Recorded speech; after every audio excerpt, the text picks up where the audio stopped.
Salut tout le monde, les périodes de Noël arrivent bientôt et la plus grande question je pense qu'on me pose sur ma chaîne et le plus grand dilemme que certains ont à faire en ce moment, c'est de choisir entre un Phantom 4 et un Mavic Pro. Et le but de cette vidéo c'est de vous aider dans ce dilemme très difficile à choisir entre ces deux drones assez différents quand même l'un de l'autre. Et comme vous le voyez derrière moi, j'ai à la fois le Phantom et le Mavic, donc je vais vous partager mon expérience pour vous aider sur ce sujet. C'est vrai que lorsqu'on n'a pas d'expérience là-dedans et qu'on n'en a jamais eu auparavant, c'est difficile de s'imaginer lequel des deux va être le mieux pour notre utilisation quotidienne. Et puis d'ailleurs, je pense que c'est la question qu'on me pose le plus souvent sur mes réseaux. Alors je vais y répondre une bonne fois pour toutes dans cette vidéo et j'espère que ça vous aidera vraiment. Pour ceux qui ne savent pas ce que je fais, qui me découvrent avec cette vidéo, en fait ça fait bientôt 2 ans que j'ai mon Phantom. Ici moi c'est le Phantom 3 Pro. Je fais des vidéos de drone donc depuis bientôt 2 ans, mais je fais de la vidéo depuis bien plus longtemps que ça. Et le drone c'est vraiment devenu une passion depuis que je l'ai. Je fais vraiment des voyages, des périples juste pour les vidéos aériennes et c'est pour le loisir, c'est pas du tout pour gagner ma vie avec. L'utilisation que j'en fais, je pense que ça va être pratiquement celle de la majorité des personnes qui vont avoir de tels drones. Bon, la première chose à savoir quand on veut avoir un drone et plus particulièrement chez DJI, c'est qu'il faut prendre vraiment en compte la taille de son portefeuille et plus son portefeuille sera gros et plus on aura de chances d'avoir un très bon drone. Et évidemment, je parle de la marque DJI. On va pas prendre en compte le prix des drones parce que c'est un critère qui est trop personnel, donc c'est vraiment à vous de voir et je peux pas décider à votre place quel prix vous allez mettre dans votre drone. On va surtout essayer de voir lequel est le mieux adapté pour les situations que vous allez avoir au quotidien ou du moins le plus souvent avec l'utilisation de votre drone. Vous le savez tous, hein, c'est pas du tout un Phantom 4, hein, c'est un Phantom 3 Pro, mais je m'aide de mon expérience avec le Phantom 3 Pro parce que ça n'empêche pas que vous aurez la même expérience d'utilisation avec. Donc c'est pour ça que dans cette vidéo je vais vous parler de mon expérience avec le Phantom 3 Pro comme si c'était celui du Phantom 4. Donc pour pas tout mélanger, on va couper notre comparatif en deux parties avec l'aspect technologique des deux drones et l'aspect pratique. Et on va commencer par l'aspect pratique de ces deux drones. C'est la chose qui les distingue le plus et c'est sans doute la chose qui détermine le plus le choix des personnes qui vont choisir le Mavic Pro à la place du Phantom. Le Mavic Pro, pour moi et pour beaucoup de personnes, c'est vraiment le meilleur compromis qu'on peut avoir à l'heure actuelle sans perdre pour autant de la qualité, de la performance dans notre drone. Bon, évidemment, le plus gros point fort du Mavic, c'est le côté pratique qu'il a dans le transport qui est minuscule comparé à celui du Phantom. Et quand je vois comment je me suis trimballé mon Phantom pendant plus de 1 an et demi pour mes voyages dans la voiture, quand je faisais mes randonnées, etc., ça me prenait vraiment beaucoup de place. J'ai dû faire des petits sacrifices, des fois je n'ai pas pu l'amener et des fois j'ai dû l'amener et je n'ai pas pu amener autre chose. C'est quand même assez compliqué, ça demande beaucoup d'organisation. Et du coup, depuis que j'ai le Mavic, c'est vraiment plus du tout une question. Je prends mon drone, je le mets quelque part, il prend vraiment pas du tout de place et il est avec moi partout. Et même pour vous dire, une fois j'ai pu l'amener avec moi quand j'étais sur un kayak. Donc j'ai juste mis le drone dans un petit bidon dans lequel il s'était étanche et puis j'ai pu l'amener comme ça. J'aurais jamais pu le faire avec un Phantom, ça aurait été impossible. Donc voilà, c'est vraiment dans des endroits où normalement on n'est pas censé pouvoir amener son drone, mais que le Mavic est là, il est présent. Donc pour moi, c'est même plus une question.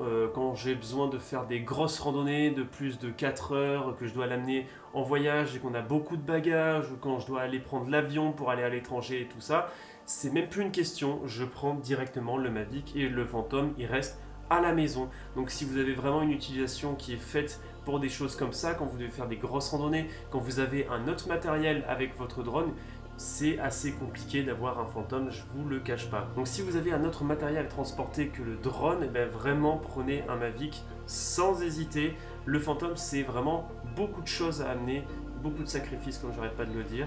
Donc voilà. Après, le côté pratique d'un drone, ça ne s'arrête pas au fait comment on peut le transporter, est-ce qu'il est petit, est-ce qu'il est grand. Il y a aussi la partie pratique, on va dire ça comme ça, où on le fait décoller, où on le fait voler. Et dans ce domaine, franchement, je préfère le Phantom au Mavic parce que rien que du fait qu'on puisse faire atterrir son Phantom à l'aide de son pied, qui est quand même très facile à attraper comparé au Mavic, qui d'ailleurs je me suis déjà un petit peu coupé, j'ai dû le faire assez mal, mais n'empêche que si vous avez un petit peu de vent, c'est un peu plus compliqué de faire atterrir et faire décoller son Mavic à la main. Donc pour ce point de vue là, vraiment je préfère largement un Phantom, et puis en plus de ça, la caméra est beaucoup plus protégée dans sa petite cage, et vraiment quand on voit la gueule du Phantom, on se dit que c'est quand même assez robuste comparé au Mavic qui lui, je peux vous dire que quand vous le transportez, quand vous voyez la petite caméra comme ça, s'il y a un petit choc, et ben là ça pardonne pas. J'ai déjà vu des gros, on va dire des gros chocs de fantômes qui ont tapé des arbres, qui ont tapé hyper fort le sol, etc.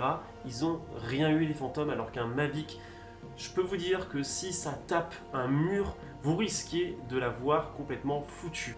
Bon, maintenant au niveau de la télécommande, eh bien, là aussi je préfère la télécommande d'un Phantom parce que même si la manette est quand même assez volumineuse, hein, elle est très grosse, faut le dire, eh bien, moi je trouve ça beaucoup plus agréable à prendre en main et à piloter au niveau des joysticks, etc.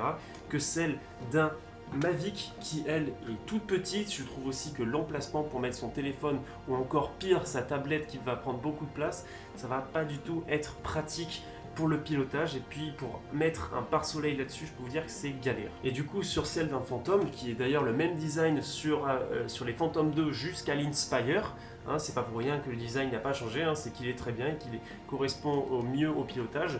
Et le fait qu'on puisse mettre son téléphone ici, bah, du coup on a le téléphone en vue là, on a notre drone qui est là, on a juste à baisser un petit peu les yeux, alors que sur un Mavic, en général, on se tient comme ça, on ne se tient pas comme ça, et donc du coup, si on veut regarder l'écran et puis le drone, on baisse la tête et on regarde comme ça, on n'a plus du tout le regard sur notre drone. Et ça, c'est quand même un côté que j'aime pas trop, c'est qu'on est obligé complètement de perdre son drone de vue. Maintenant, au niveau des accessoires dont ces drones ont besoin pour qu'on puisse en profiter un maximum. Et bien dans ce domaine aussi, je trouve que c'est le Phantom, on va dire entre parenthèses, qui gagne. Parce que pour moi, un Phantom, ça a beaucoup moins besoin d'accessoires pour qu'on puisse en profiter un maximum. Donc là, c'est pas la course à celui qui aura le plus d'accessoires, certainement pas. Pour moi, un bon drone, c'est un drone qui n'a pas besoin de 15 000 accessoires pour qu'on puisse en profiter. Sinon, c'est-à-dire que ça a été un petit peu mal conçu en soi. Donc évidemment, le Mavic, il baisse dans ce niveau-là parce que il est petit et il a été fait en sorte à ce qu'il puisse se faire trimballer partout. Donc forcément, qui dit cet aspect pratique, et qui dit sacrifice. Pour ma part, j'ai profité pleinement de mon Phantom à partir du moment où j'ai eu simplement un pare-soleil, un sac, pour pouvoir me le trimballer partout et pas le sac que j'ai eu avec la boîte, mais avec les Phantom 4 maintenant vous avez directement une petite mallette, donc c'est très pratique. Donc vraiment vous avez besoin de pouvoir le transporter, d'un pare-soleil et des filtres, c'est tout. Sans compter évidemment le nombre de batteries et tout, ça dépend vraiment de vous. Mais moi une batterie, j'appelle pas ça un accessoire. Et puis d'ailleurs au niveau des filtres, alors là c'est un truc que je trouve bien plus facile à mettre sur un Phantom que sur un Mavic, parce que forcément par rapport à la taille de la caméra, déjà on peut enlever la lentille sur un Phantom, alors que sur un Mavic on peut rien toucher à la lentille, on met le filtre par-dessus la petite vitre qu'on a déjà sur le capteur de notre Mavic. Et ça, c'est un point que je trouve vraiment pas très cool, quoi. Et donc les accessoires du Mavic, il y en a tellement en fait que j'en ai carrément consacré une vidéo, hein. Si vous voulez la voir, c'est dans la description de la vidéo. J'ai déjà, je crois que j'ai 2 fois plus d'accessoires pour le Mavic que pour le Phantom. Et pour moi, si vous voulez vraiment profiter un maximum de votre Mavic, vous allez avoir besoin d'un pare-soleil, de filtres, de protection pour votre télécommande, pour les voyages, pour pas abîmer vos joysticks. Vous avez aussi besoin d'un sac rigide pour les transports où il risque d'y avoir des choses qui tombent sur votre sac, que votre sac tombe, etc. Bref, pour que votre drone soit vraiment en sécurité. Vous avez aussi besoin d'un sac plus souple et qui prenne moins de place pour vos randonnées. Et après, pour ceux qui ont peur de le faire décoller à la main et qui veulent le faire décoller sans trop abîmer la caméra, il va falloir que vous preniez des rajouts pour surélever votre Mavic. Donc voilà, je pense que pour moi, c'est des choses essentielles à acheter pour profiter pleinement d'un Mavic sans trop se prendre la tête par la suite. Voilà, c'est quelque chose que j'aime pas trop, mais après, je sais qu'il y en a qui sont fans d'acheter des accessoires par-ci, par-là, d'avoir un drone complètement personnalisé. Donc peut-être que pour eux, pour certains, c'est carrément un point positif. Mais bon, pour moi, un drone n'a pas besoin d'avoir 15 000 accessoires pour qu'on puisse en profiter pleinement sans devoir tout se trimballer à chaque fois qu'on fait quelque chose avec. Bon, je pense que j'ai à peu près tout dit pour le côté pratique de ces 2 drones, hein. Si j'ai oublié quelque chose ou si vous avez quelque chose à rajouter, je vous attends dans l'espace commentaire de la vidéo. Maintenant, on va parler de l'aspect technique de la vidéo avec la stabilisation de la caméra, la qualité de la caméra et les performances du drone. Bref, tout ce qui concerne la technologie. Alors pour moi, dans ce domaine, technologiquement parlant, le Mavic est moins performant que n'importe quel Phantom 4 par rapport à toutes les gammes qu'il peut y avoir dans les Phantom 4, et ni même celui de mon Phantom 3 Pro, hormis la performance de la batterie et la détection d'obstacles. Donc si vous cherchez vraiment le must du high-tech, du technologique, la meilleure technologie, la meilleure caméra, etc., eh bien sachez que vous ne retrouverez pas ça dans le Mavic. Donc oui, évidemment, quand on choisit le côté pratique et le côté petit du drone du Mavic, eh bien on fait des petits sacrifices, mais ça ne veut pas dire pour autant qu'on les a complètement abandonnés, ces côtés-là, parce que ça n'empêche pas que j'ai regardé les plans que j'ai fait du Mavic sur une télé 4K, je peux vous dire que la qualité est quand même vraiment impressionnante. Donc c'est vraiment pour chipoter la qualité du Mavic, elle est vraiment très très bien, même si elle est moins bien qu'un Phantom 4, qu'un Phantom 4 Pro Plus, etc., etc. Même celui d'un Phantom 3 Pro, la qualité est largement suffisante si vous n'êtes pas un professionnel.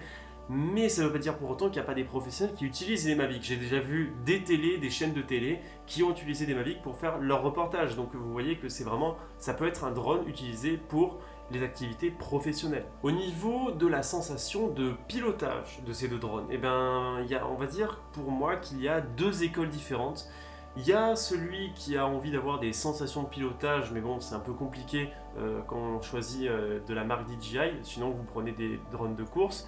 Mais bon, au niveau de ces sensations de pilotage, vous allez beaucoup plus en avoir en prenant un Phantom qu'un Mavic. Parce que pour moi, un Mavic, c'est vraiment un drone un petit peu plus fait pour les débutants. Après, ça dépend, j'ai pas vraiment trop testé les paramètres qu'on peut avoir sur un Phantom quand on désactive le mode sport, etc. Mais en tout cas, je trouve, comparé à l'expérience que je peux avoir avec celui-là, qu'un Mavic, on est beaucoup plus guidé dans son pilotage. Donc on se pose moins la question, on prend moins d'attention sur le pilotage et on va du coup pouvoir mieux se concentrer sur les prises qu'on va faire quand on va filmer. Alors que quand je prends mon Phantom 3, quand je fais mes prises, là j'ai vraiment l'impression que c'est moi qui dirige, mis à part le fait qu'on a l'assistant GPS et tout ça, mais on a vraiment plus l'impression que c'est nous qui pilotons, que c'est nous qui contrôlons tout ce qu'on fait, etc. Et après, je peux pas vraiment être objectif à fond là-dessus parce que j'ai eu que mon expérience avec le Phantom 3 Pro et pas avec un Phantom 4. Les pilotes qui ont un Phantom 4 Pro et qui ont aussi un Mavic, ce serait très intéressant que vous dites dans les commentaires ce que vous pensez de ces deux pilotages. Vraiment, dites-moi, ça aidera beaucoup de personnes dans leur choix. Puis après, en plus de ça, j'ai plus d'une centaine d'heures sur le Phantom 3 Pro et j'en ai qu'une dizaine sur le Mavic. Donc ça va être un petit peu plus compliqué d'être objectif sur ce point. Donc maintenant on va parler des performances au niveau de la vitesse. Alors si je dis pas de bêtises, un Mavic ça va jusqu'à 60 km/h alors qu'un Phantom, bon, celui-là c'est 60 km/h aussi, mais un Phantom 4 ça va jusqu'à 70 km/h. Peut-être que des versions plus approfondies comme le Phantom 4 Pro Plus, etc. ça va plus vite, mais je ne suis pas très sûr, donc je dis rien. Ça va à au moins 70 km/h. Donc la vitesse maximale, ça sert à quoi? Ça sert pas à faire des points de vitesse, ça sert à rien pour nos prises de vue. Ça sert surtout à résister au vent fort. Et le truc, c'est que bon, déjà de manière générale, je vous dis, ça sert à rien de voler en vent fort. Vous allez prendre beaucoup trop de risques pour pas grand-chose. Et puis le truc c'est que peu importe le drone, peu importe sa puissance, etc., à moins que vous alliez prendre un Inspire qui fait du 120 km/h mais il était bridé à 100, le truc c'est que même s'il y a une stabilisation 3 axes sur le Mavic, cet axe il n'a pas un degré qui est illimité. Et donc du coup quand il va y avoir du vent, ça va se pencher comme ça et le drone va devoir beaucoup plus résister. Et à un moment donné votre caméra va être beaucoup plus penchée que ça, alors que sur un Phantom, la stabilisation et l'angle de la caméra va être plus important, va pouvoir mieux réagir par rapport au vent. Et pour avoir testé les deux, pour avoir fait l'expérience de vent fort avec les deux drones, les plans d'un Phantom sont beaucoup moins penchés que celui d'un Mavic qui est quand même assez facilement penché lorsqu'il y a du vent fort. Et bon après vous ne devriez pas vous soucier de ce problème là lorsque vous prenez votre drone parce que franchement de manière générale je vous déconseille de voler en vent fort. Ne vous dites pas qu'il faut acheter un Phantom juste parce que vous avez peur qu'il résiste pas au vent. Je peux vous dire que peu importe que ce soit un Phantom ou un Mavic, ne volez pas au-dessus de 50 km/h de vent, faut être fou. Pour revenir sur la qualité vidéo de ces deux drones et surtout au niveau de la post-production quand on va vouloir traiter la colorimétrie, les contrastes, la luminosité gamma, etc. Et bien dans ce domaine c'est vraiment le Phantom qui va être beaucoup mieux, en tout cas au niveau de mon Phantom 3 Pro. J'ai beaucoup plus de facilité à faire la post-production avec mon Phantom qu'avec le Mavic qui lui est quand même assez sombre. L'image est relativement sombre à chaque fois, c'est difficile de rattraper ces plans lorsqu'ils sont pas très bons et du coup forcément on perd un petit peu de qualité là-dessus. Mais bon, encore une fois, ça c'est pour chipoter, ça c'est pour vraiment les personnes qui sont très pointilleuses à ce niveau-là. Mais après, si vous êtes vraiment un amateur intermédiaire et que vous vous en foutez un petit peu et que vous... Enfin, vous voyez, de toute façon, moi je l'utilise aussi le Mavic, donc vous voyez très bien ce qu'on peut faire avec au niveau de ça. Mais voilà, de ce que je sais, c'est que le D-Log est largement mieux sur un Phantom. Après, je peux pas vous expliquer pourquoi, je suis pas du tout expert là-dedans. S'il y en a qui sont experts, n'hésitez pas à vous manifester en commentaire. Ça sera beaucoup plus pertinent que si c'est moi qui le dis. Bon, évidemment, je n'ai pas pu parler de tous les sujets dans cette vidéo, comme par exemple celui de la portée de ces deux drones, lequel va le plus loin, mais clairement ça on s'en moque, ça ne doit pas être un critère d'évaluation pour choisir tel ou tel drone. Vous n'allez jamais aller au-delà de 2 km, sinon vous êtes de toute façon complètement dans l'illégalité. Et au niveau de la législation qui va arriver en 2018, je vous donnerai les détails si je trouve tout ça. Ça a changé, hein, le Mavic maintenant est compris dans cette législation, c'est des drones à partir de 700 grammes qui vont devoir être immatriculés, etc. Donc au niveau de ça, il n'y a pas de choix à faire, les deux rentrent dans la même loi. Et vous l'aurez compris à la fin de cette vidéo que ces deux drones peuvent être utilisés de manière totalement différente, mais ça n'empêche pas que les deux peuvent faire relativement la même chose, mais quand même que dans certains domaines, l'un sera forcément mieux à l'autre. Et c'est pour ça le meilleur choix à faire que je vous propose, c'est de prendre les deux. Hein. Et donc bon, au début de la vidéo, je vous ai dit qu'on ne parlera pas de budget. Donc clairement, si on parle pas de budget, prenez les deux. Mais bon, plus sérieusement, et pour essayer de résumer tout ça, le Mavic, en fait, il va être très bien lorsque vous allez devoir vous voyager souvent, quand vous allez devoir faire de la randonnée, quand vous êtes serré dans votre voiture, etc.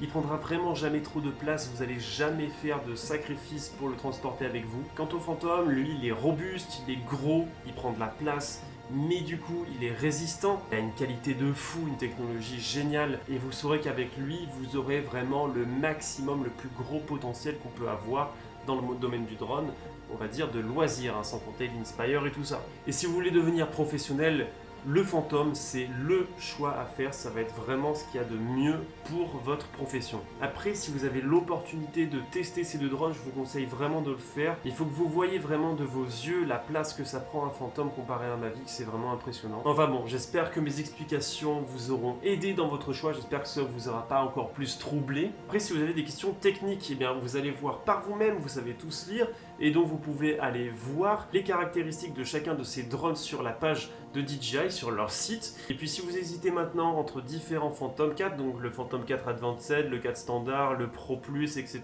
vous allez voir les caractéristiques de chacun d'eux et vous comparez, et puis après vous voyez forcément par rapport à votre budget. Parce que oui, de manière générale, chez DJI et chez la plupart des constructeurs, etc., eh bien plus vous allez mettre la main à la poche et mieux votre drone sera. Et donc si ça t'a plu, si ça t'a aidé, n'oublie surtout pas de me mettre un j'aime pour me soutenir et de t'abonner si c'est toujours pas fait. Et puis on se retrouve la semaine prochaine pour une nouvelle vidéo. Salut!